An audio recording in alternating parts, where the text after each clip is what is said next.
Hello, welcome to the vocabulary lesson for First Day in America Part 2. Let's begin with the first paragraph. It's Sunday. Right? Sunday, the day of the week. Sunday, Monday, Tuesday, Wednesday, Thursday, Friday, Saturday. Carlos gets up at 8 o'clock.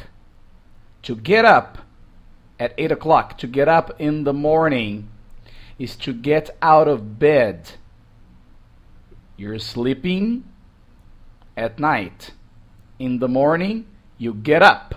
So Carlos gets up at 8 o'clock. Levanta.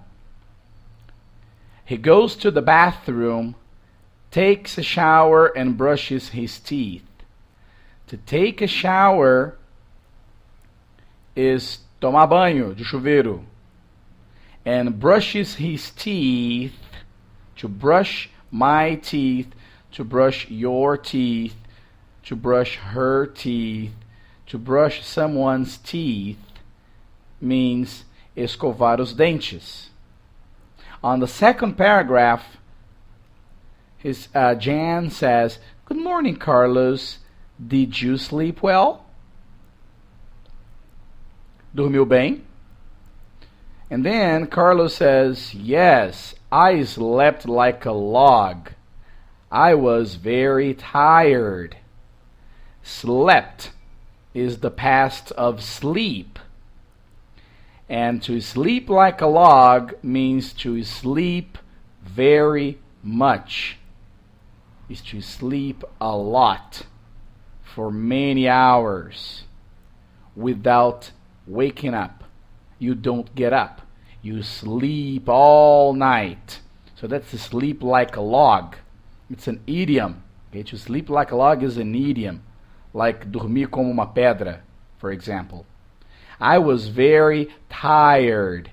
Very tired means exhausted. Okay? I was very tired because Carlos arrived in Seattle on Saturday at 2 o'clock. Remember? Okay, and in the next paragraph, Jan says, "Let's have some breakfast." Okay, breakfast is what we eat in the morning. So normally we get up, go to the bathroom, take a shower, and then we have breakfast.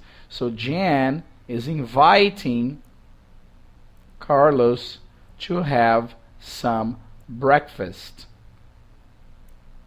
So let's have some breakfast. And next, Carlos sits at the table with his American family to have breakfast. And next, Jan says, "Say, Carlos, would you like to go for a ride downtown Seattle?" All right, this sentence, this question, is very interesting. First, Jan starts saying, "Say, Carlos." "Say, Carlos" is a way to call the person's attention. It's the same as saying, "Hey, Carlos." Okay? So, "Say, Carlos, would you like to go for a ride downtown Seattle?" So, "Say, Carlos" is pretty much like, "Diga-me, Carlos." Would you like to go for a ride downtown Seattle? Would you like to? Jan is offering Carlos something.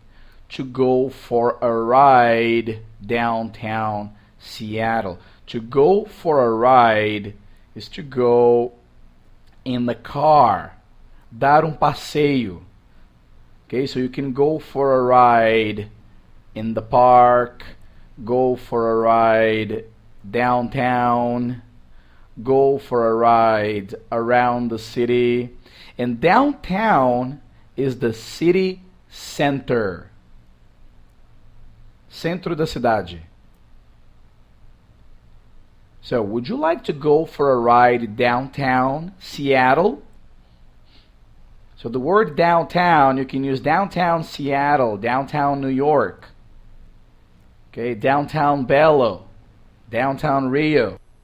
So again, would you like to go for a ride downtown Seattle means você gostaria de dar passeio de carro pelo centro de Seattle?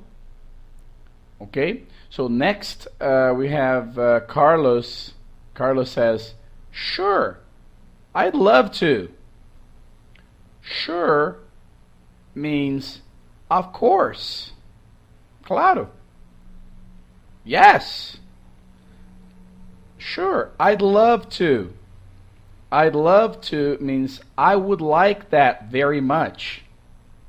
Eu adoraria. Sure, I'd love to.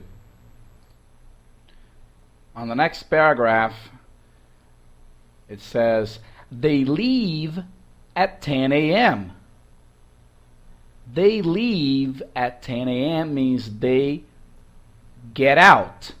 They get out of the house at 10 a.m. At 10 in the morning. In the next sentence, it says, while they drive down the highway, Carlos sees a huge building. While means at the same time.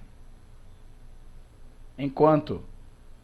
While they drive down the highway, Carlos sees a huge building. Drive down the highway means go in the car on the road, on the highway. Okay? Drive down the highway. Drive down the highway é uma sentença muito interessante porque tem a impressão, nós temos a impressão de que nós estamos andando de carro descendo alguma rodovia, alguma rua. Não necessariamente. Toda vez que nós falamos drive em algum lugar, a gente vai usar o drive down. Drive down the street, drive down the highway. And what's the difference between highway and street? Okay, highway is big, okay, for many cars. Street is small.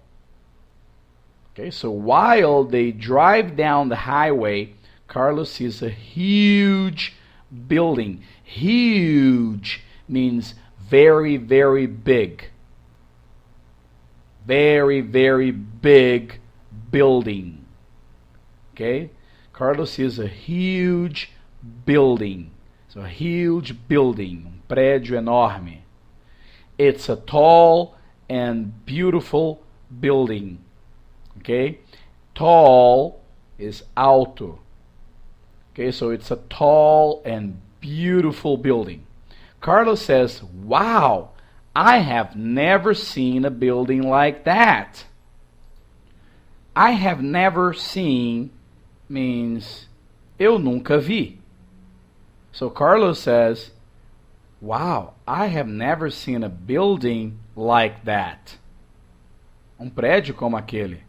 Wow, I have never seen a building like that, Carlos said. And Mark says, that's Boeing headquarters.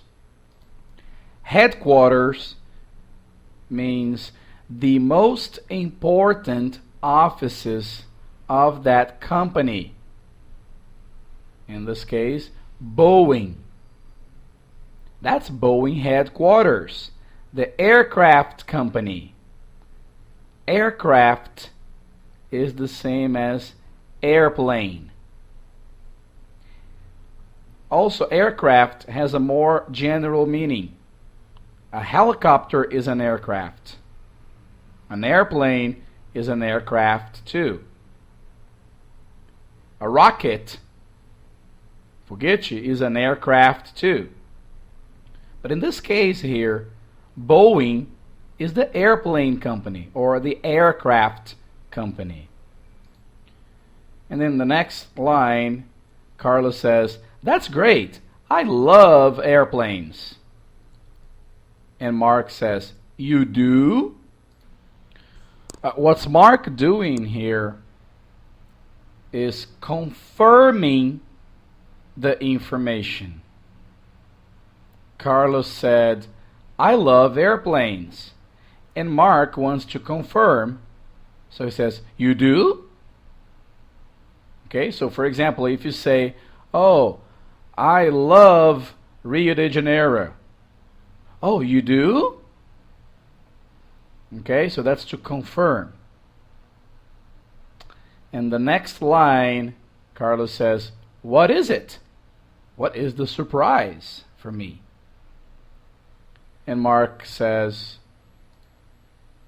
we're gonna go to the airfair today. We're gonna go to the airfair today. We're gonna is future. Okay? We're gonna or we will. We're gonna go to the airfair today. Or we will go to the airfair today. In the next line, Carlos asks, what does airfare mean? Now, that's a very important phrase for us. What does airfare mean? Carlos is asking the meaning of airfare. He doesn't know what airfare is or what airfare means. So he asks, what does airfare mean? Essa frase é muito importante, porque toda vez que nós não entendemos uma palavra ou uma frase, a gente faz essa pergunta, certo? Então, por exemplo, você escuta alguém falar clutch. Você pergunta, what does clutch mean? Clutch é embreagem, by the way. Okay? Então, toda vez que nós não entendemos uma palavra ou uma frase, nós fazemos essa pergunta. Neste caso, Carlos não sabe o que é airfare. So he asks, what does airfare mean? And Mark answers, it's an airplane show. It's an airplane show. And Carlos says, oh my God, I can't wait to see it. I can't wait means I am very anxious. Ansioso. I can't wait to see it. It's another very interesting sentence. Toda vez que você estiver ansioso para fazer alguma coisa, você diz I can't wait to, e seja lá o que você estiver ansioso para fazer. In Carlos' case, he says I can't wait to see it. Okay, this is the end of the vocabulary lesson for First Day in America Part 2. Listen again as many times as you want, and then move on to the mini story. All right? I hope to see you later. Thank you. Bye-bye.